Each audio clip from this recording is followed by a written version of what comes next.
할렐루야, 사랑하는 성도 여러분 반갑습니다. 12월 12일 매일의 묵상 삶의 변화. 자, 오늘은 빌립보서 말씀 1장부터 4장까지의 말씀을 읽도록 하겠습니다. 자, 저는 이 빌립보서를 묵상하면서 느꼈던 것이 무엇이냐면 굉장히 역설적 신앙의 어떤 모습들을 보게 되어집니다. 그 빌립보서의 내용도 그렇지만 바울이 빌립보 하면 떠오를 수 있는 많은 부분들이 바로 그러했겠구나라는 생각을 하게 되었어요. 이 빌립보에는 바울의 2차 선교 전도 여행 당시에 복음을 전했던 곳이거든요. 사도행전 16장에 집중적으로 나와 있는 그런 지역입니다. 마게도냐 지역이에요. 근데 이 빌립보 지역을 가기 전에 여러분 잘 아신 사건 있잖아요. 바울이 아시아 쪽으로, 그러니까 한마디로 동쪽 지역으로 복음을 전하기 위해서 자신의 계획을 세웠지만 성령께서 서쪽으로 가게 하시는 거예요. 거기에 이제 순종해서 마게도냐 지역 쪽으로, 빌립보 지역 쪽으로 가서 복음을 전했고 그 속에서 엄청난 열매들을 이제 경험하게 되어집니다. 그러면서 이제 사도행전 16장에서의 어떤 단어를 하나를 딱 보게 되면요. 그 모든 성령께서 하시는 일에 대해서 인정했다라는 부분들이 이제 고백으로 나오게 되어져요. 그러니까 바울이 빌립보 하면 자신의 계획, 상황, 환경, 이 모든 것들을 뛰어넘는 성령님의 역사하심, 이것을 인정했다라는 거예요. 여러분, 그래서 저는 오늘 여러분들이 생각하고 또 고민하며 성경을 읽으면서 기도하실 때에 이 단어를, 또 이 고백을 여러분 마음속에 품으시면 좋겠습니다. 내 상황과 환경에 대해서 인정하는 거예요. 그 상황과 환경과 모든 것들을 인정할 때에 그것을 인정하고, 그것이 약한 것이든 어떤 것이든 간에 하나님께서 나에게 주어진 계획과 섭리와 모든 그 역사하심에 대해서 인정할 때 하나님의 능력이 우리 가운데 임하기 시작한다는 겁니다. 근데 여러분, 세상은 또 우리 신앙인들조차도 그렇지 않잖아요. 나에게 주어진 환경에 잘 인정하지 않아요. 그래서 흑수저, 금수저 이렇게 나누지 않습니까? 세상에서의 그 언어들이 다 그런 식으로 이야기합니다. 내가 가지고 있는 본래 길이, 나는 라인도 없고 나는 흑수저고 내가 가지고 있는 재능도 너무 없고 가난하고 힘들고, 이런 환경과 상황을 계속 탓하고 있다는 것이죠. 근데 바울은요, 지금 이 빌립보서 옥중 서신이잖아요. 옥중에서 말하고자 하는 이 빌립보서의 주제를 한 단어로 이야기하면 기쁨이거든요. 지금 내가 옥중에 있는 것을 이 성령께서 나를 이렇게 이끌고 계신다는 것을 인정하고, 그것을 인정하기 시작할 때 내 마음속에 뭐가 들어오는 거예요? 평안과 기쁨이 그 속에서 들어오기 시작하고 넘치기 시작했다는 거예요. 이게 세상 사람들이 어떻게 알 수 있겠습니까? 어떻게 이걸 이해할 수 있겠어요? 세상이 줄 수도 감당할 수도 없는 그런 엄청난 충만한 평안과 기쁨이 내 속에서 넘치기 시작했던 것은 무엇이냐면, 지금 내 삶의 모든 여정과 그 계획들이 하나님께 있음을 인정하기 시작하는 거예요. 단순하게 그래 나 가난해, 그래 인정해, 이런 인정이 아니라 그 속에서 하나님의 역사하심이, 보호하심이, 나와 함께 동행하고 계심을 나는 믿어라는 그 인정을 이야기하는 거예요. 그것을 이해하기 시작했고 인정하기 시작했다는 것이 이 빌립보서 말씀 가운데 이제 나타나기 시작하는 거죠. 그래서 오늘 1장의 내용들도 그 복음에 대한 부분들이 또 나오기 시작하는 거예요. 이 복음에 대해서 하나님께서 나를 창세기에 택하시고 은혜 가운데 임하셔서 나를 구원하셨다라는 그 놀라운 그 사랑, 그 십자가의 놀라운 복음의 진수들을 지금 1장 가운데 쭉 열거하고 있습니다. 그럴 때 내가 예수 그리스도의 심장으로 나아간다는 거예요. 내 육신은 너무 힘들지만 내 심장은 예수 그리스도의 심장으로 내가 뛰고 있다는 것이죠. 사랑하는 성도 여러분, 지금 여러분의 지금 상황과 환경이 척박하고 때로는 고난 가운데 있고 어두운 터널을 지나가듯 그렇게 아무것도 보이지 않고 불안하고 외로울 때가 분명히 있을 거고요. 그런 상황 가운데 놓여져 있는 성도님들이 계시다면 이 말씀을 통해서 힘을 얻고 위로를 얻기를 바랍니다. 어떤 상황이 나아지기를 바라는 그 마음 이전에 여러분과 함께하고 계시는, 여러분의 심장을 뛰게 하는 그 주님의 복음의 능력이 내 속에 있다는 것을 발견한다면 옥중에서도 기쁨을 이야기할 수 있어요. 여러분, 성령께서 하시는 일에 대해서 인정함이러라 라는 고백이 거기서 나오기 시작하는 거예요. 그리고 내가 주어진 그 일상 가운데 최선을 다해서 주님 붙잡고 주어진 일들을 감당하며 하루하루를 살아낼 때에 어느새 하나님께서 허락해 주신 의의 열매가 우리 속에서 발견되기 시작한다는 겁니다. 그러한 말씀들이 이제 1장에서 쭉 나오고 있습니다. 그래서 내가 사는 것이 그리스도다, 죽는 것도 유익함이라. 죽는 게 유익하다라는 그 역설적 신앙의 고백이 이 빌립보서에 쏟아져 나오고 있는 거예요. 내가 이제 지금 갇힌 자가 되어 있지만 나는 지금 복음으로 합당한 삶을 살아가고 있어서 너무나도 기쁘다라는 것을 지금 이야기하고 있고, 그러므로 이 장에 그리스도 안에 무슨 권면이나 사랑의 무슨 위로나 성령의 무슨 교제나 긍휼이나 자비가 있거든 마음을 같이하여 같은 사랑을 가지고 뜻을 합하며 한 마음을 품고. 그러므로 어렵지만 빌립보 교회 성도들아, 그 속에서 세속화된 물결 속에서 많은 영적 영육의 공격이 있지만 그 속에서 이겨낼 수 있는 유일한 방법이 바로 그리스도 안에 거하는 것이다라는 거예요.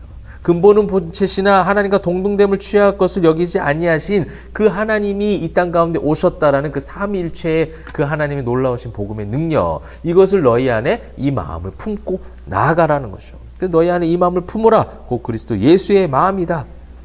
이분은 종의 형체를 가지고 모든 것을 비우고 섬기기 위해서 이 땅 가운데 오셨다라는 거예요.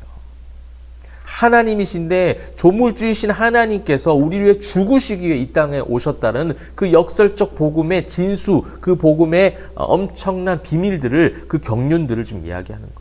그냥 예수님이 이 땅 가운데 오셔서 나의 죄를 사하여 주었구나, 이런 관념적 신앙이 아니라요, 그 오시지 않으셔도 되는 조물주신 하나님께서 종의 형체를 가지고 자기를 비우시고 이 땅 가운데 오셨다라는 그 주님의 마음을 품을 때에 나 역시도 종의 신분을 가지고 있다 할지라도, 내가 지금 죄수의 신분을 가지고 있다 할지라도, 곧 있으면 죽게 되어질 그런 운명 가운데 있다 할지라도 두려워하지 않고 기뻐할 수 있는 이유는 그 그리스도 예수의 마음을 내 속에 품었기 때문에 그렇다는 겁니다. 그래서 18절 보십시오. 17절 18절에 계속해서 반복해서 나오는 것이 무엇입니까? 나는 기뻐한다. 너희 무리와 함께 기뻐하리니 이와 같이 너희도 기뻐하고 나와 함께 기뻐하라. 역설적 신앙의 고백, 마귀가 틈탈 수 없는 이 고백. 여러분의 상황과 환경을 탓하지 마시고요, 내 안에 있는 예수로 말미암아, 내가 품은 그 예수로 말미암아 기뻐할 수 있는 영적인 강력한 힘이 우리 안에 새롭게 샘솟기를 바랍니다. 그리고 그렇게 이제 복음 안에서 섬겼던 사람들, 디모데와 에바브로디도라는 사람을 이야기하는데, 이 에바브로디도를 소개할 때 이 나오는 그 부분도 마찬가지예요. 27절 보십시오. 그가 병들어 죽게 되었으나 하나님이 그를 긍휼히 여기셨고 그뿐 아니라 나를 긍휼히 여기사 내 근심의 근심을 면하게 하셨느니라. 에바브로디도는요, 빌립보에 너무나도 신실한 성도로서 쓰임받은 사람입니다. 근데 이 사람이 지금 어떻게 됐다고 얘기하고 있어요? 병들어 죽게 되었는데. 여러분, 병들어 죽게 되었다는 얼마나 슬픈 이야기입니까? 얼마나 절망적인 이야기예요? 그런데 그 에바브로디도의 병들어 죽은 이야기를 여기서 이제 기록한 것은 빌립보 성경이 말해주고 있는 주제가 바로 이거라는 거예요. 죄수로 그렇게 갇힌 자가 되었다 할지라도, 그렇게 아픈 자가 되어져서 병들어 죽게 되는 상황이 내 육신 가운데 내가 세상 속에 살아가는 한 있다 할지라도 내가 내 안에는 예수로 말미암아 기뻐할 수 있는 것, 이것이 정말 온전한 능력이고 복음의 능력임을 고백하고 있는 거예요. 그래서 3장에도 또 기뻐하라 이야기하고 있지 않습니까? 또 기뻐하고 내가 주 안에서 내가 모든 것이 변화되었기에 하나님 앞에서 기뻐할 수 있다. 나는 그래서 부르심의 상을 쫓아서 그 표대를 향하여 달려간다. 내 시민권은 하늘에 있기 때문에 이 땅에 있는 것이 아니기 때문에 땅에 있는 것에 집착하지 아니한다라는 영적인 고백이 여기서 이제 나오기 시작하는 거죠. 사장도 마찬가지입니다. 그러므로 나의 사랑하는 사모하는 형제들아, 주 안에서 항상 기뻐하라. 내가 다시 말하노니 기뻐하라.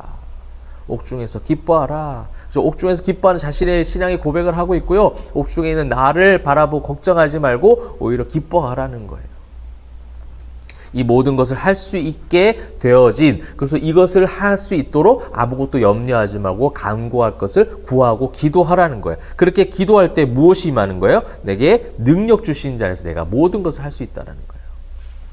내가 모든 것을 할 수 있다는 것은 세상적인 일을 다 해낼 수 있다는 것이 아니에요. 병마도 이겨내서 늘 건강하고 경제적으로도 늘 이익을 봐서 부자가 되어지고 좋은 학교 가서 학력도 높이고, 이 모든 것을 내가 할 수 있다는 것을 이야기하는 것이 아니라 어떠한 상황 가운데서도 내가 기뻐할 수 있는 그 예수의 능력, 그 능력을 내가 나에게 주실 때에 내가 모든 상황 속에서 다 이겨낼 수 있는 힘이 생길 수 있습니다. 힘이 생기는 것을 믿습니다. 이 고백을 하는 겁니다. 사랑하는 성도 여러분, 빌립보서를 읽으시면서 역설적 신앙의 고백을 통하여 여러분 승리하시는, 역전하시는 저와 여러분 되시기를 소망합니다. 일상 가운데에서 힘겨운 삶을 또 힘겨운 싸움을 감당하고 계시는 성도님들이 있다면 내 안에 있는 예수를 보시길 바라요. 그죠? 우리 안에 그 예수의 마음을 품으라고 얘기하세요. 그 예수를 바라본다, 내 마음속엔 예수를 바라본다는 것은 무엇이냐면 예수님이 나를 위해서 어떻게 하셨는가를 묵상하는 겁니다. 내 안에 있는 예수를 우리가 어떻게 시각적으로 봅니까? 예수님께서 모든 종의 형체를 가지시고 자기를 비우고 이 땅 가운데 내려오셨다라는 그 2장의 내용들을 천천히 묵상하시면서 주님이 나를 위해서 하셨던 것, 주님이 나를 사랑하셔서 그 사랑을 베푸셨던 것을 내 마음속에 자꾸 품는 거예요.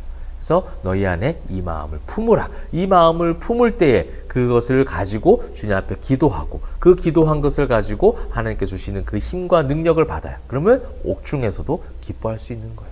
내 육신이 병들어 죽는 한이 있다 하더라도 에바브로디도처럼 그렇게 쓰임을 받았던 것처럼 저와 여러분이 그렇게 기뻐하며 주님 안에서 승리하는 그런 일상의 삶이 될 수 있기를 바랍니다. 그런 남은 한 주가 되시기를, 그런 일상 가운데 거룩한 예수 그리스도의 제자로서 역전하시는 저와 여러분 되시기를 주님의 이름으로 축복합니다. 기도하겠습니다.